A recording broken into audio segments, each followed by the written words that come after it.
Perkenalkan, nama saya Megawati Madja, NPM 214022657, kelas B1 Akuntansi semester 5.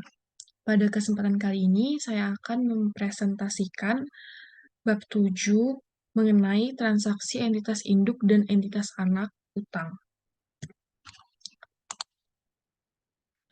Transaksi utang antara entitas induk dan entitas anak. Untuk mendanai operasinya, entitas anak memperoleh pinjaman atau menerbitkan instrumen utang yang dibeli oleh entitas induknya. Seperti halnya dengan transaksi jual beli persediaan di bab 5 atau aset tetap di bab 6.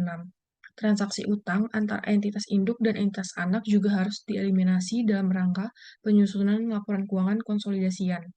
Pinjaman yang diperoleh entitas anak dari entitas induknya mengakibatkan entitas anak mencatat adanya utang. Di sisi lain, entitas induk mencatat adanya piutang. Dari kacamata konsolidasi, utang piutang tersebut harus dieliminasi karena transaksi pemberian pinjaman tersebut terjadi antara entitas induk dan entitas anak yang merupakan satu kesatuan ekonomi. Jika transaksi pemberian pinjaman tersebut memunculkan pendapatan atau beban bunga, maka akun tersebut juga harus dieliminasi. Kemudian, transaksi pembelian obligasi langsung dari afiliasi.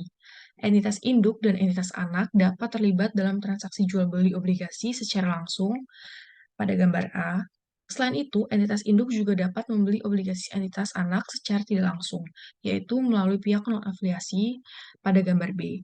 Kedua transaksi tersebut memiliki dampak yang berbeda terhadap pencatatan entitas induk dan jurnal eliminasi yang harus disiapkan. Oleh karena itu, bab ini secara komprehensif akan membahas dampak setiap transaksi terhadap prosedur konsolidasi.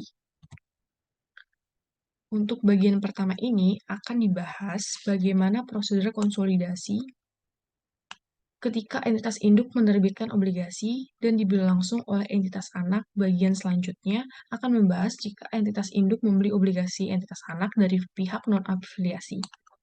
Di sini pada gambar A, yaitu induk perusahaan, kemudian ada anak perusahaan. Di gambar B, pihak non-afiliasi, anak perusahaan, dan pihak non-afiliasi.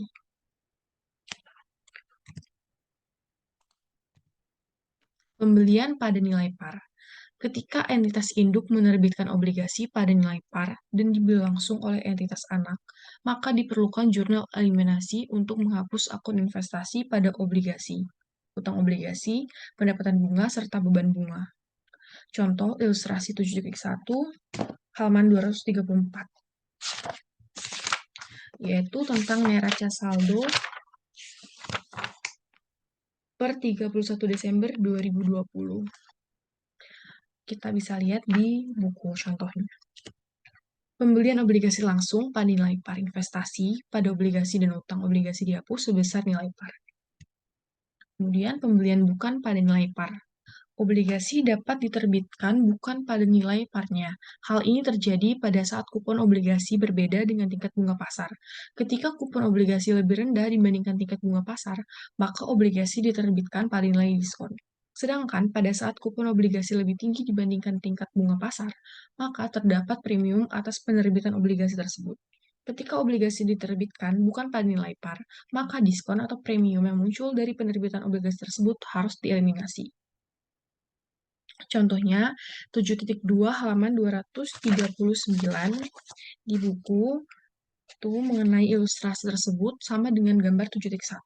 Namun, terdapat perbedaan pada nilai penerbitan obligasi PT Nusantara. Kemudian selanjutnya, transaksi pembelian obligasi entitas anak dari pihak non-afiliasi. Pembelian pada harga sama dengan nilai tercatat. Pada saat entitas induk membeli obligasi entitas anak dari pihak non-afiliasi pada harga sama dengan nilai tercatat obligasi tersebut, maka jurnal eliminasi yang dibuat pada saat menyiapkan laporan keuangan konsolidasian sama dengan jurnal eliminasi pada saat pembelian obligasi langsung dari entitas induk atau entitas anak baik pada nilai par maupun bukan nilai par.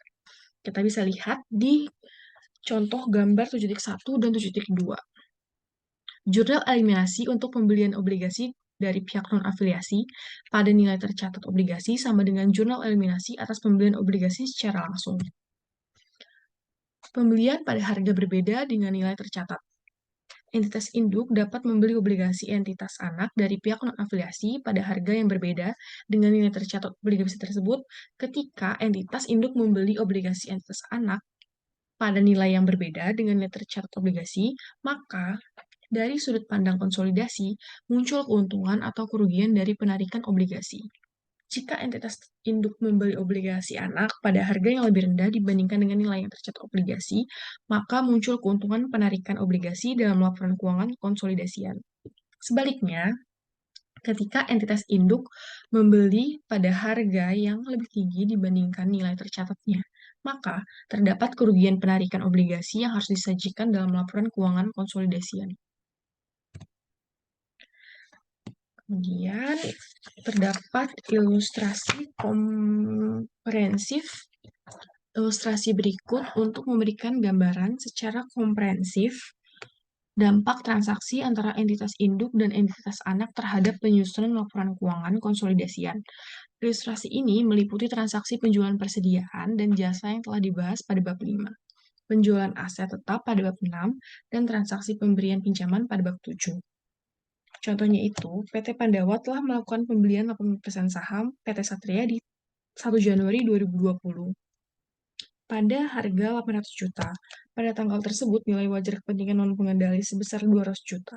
Nilai tercatat aset neto PT Satria pada 1 Januari 2020 sebesar 800 juta. Perhitungan diferensial dari akuisisi PT Pandawa terhadap PT Satria dapat ditunjukkan melalui perhitungan yang ada di buku pada halaman 254 sampai dengan 255.